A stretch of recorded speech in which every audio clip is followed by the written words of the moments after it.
Italian gardens, a peaceful wooded amphitheatre created from a chalk quarry. Holywell itself was once a small fishing hamlet, home to fishermen and workers from the nearby lime kilns. Today the village has largely disappeared, but the beach remains a popular and peaceful part of the coastline. This is the stop for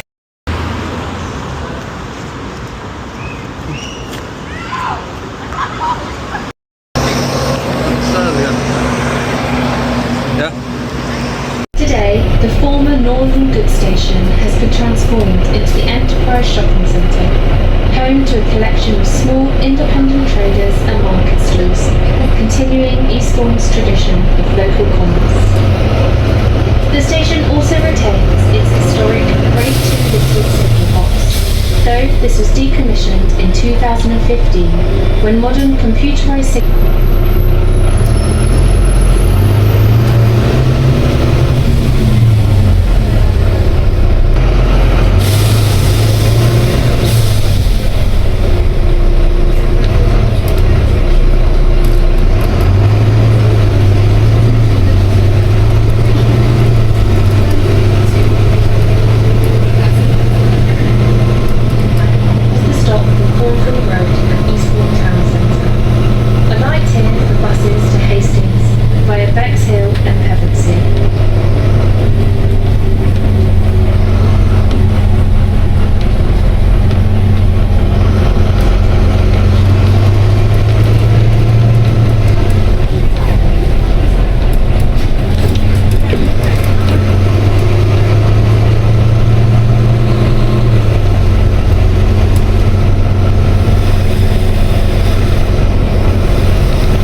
radiating from the central roundabout, home to Eastbourne's War Memorial.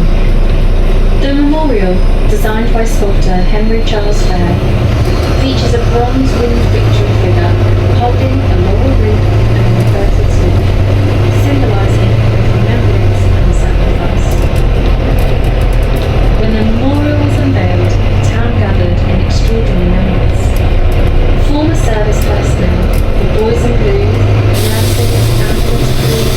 cadets, five local schools, along with members of the Girl Guides and Boy Scouts, all invited to attend.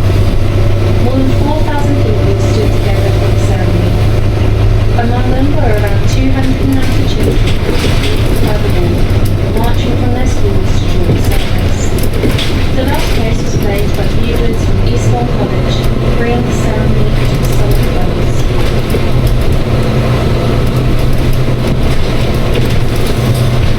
This is the stop for the bandstand.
Other productions have used Eastbourne locations, including Pearl Harbor, notes on the scandal, and Andy's films in perfect snugging. The pier has also had a starring role, standing in for Brighton Pier in Brighton Rock. The town has also appeared in television programmes such as Priory, Marple, Foyle's Hall, Top Gear, and even Doctor Who.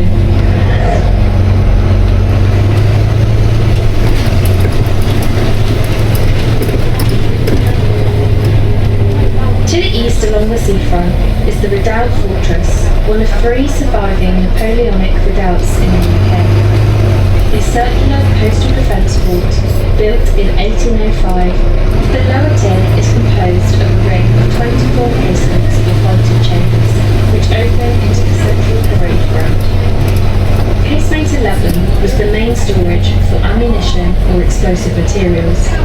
Casemate 8 was modified in the 1870s as a cookhouse, and casemates 23 and 24 were altered in the 1880s to provide a detention room and 2 cells, and the upper tier, above the casemates, forms a terraplane or gun platform.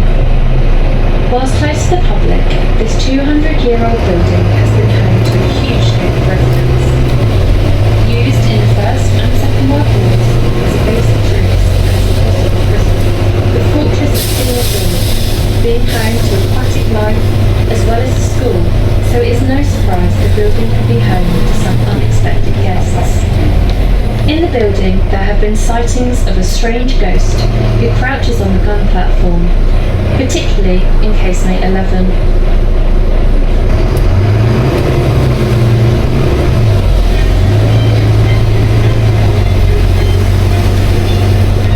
And that brings us to the end of the tour. Thank you for travelling with Eastbourne Sightseeing today. Eastbourne is a town where people have lived here, visited here,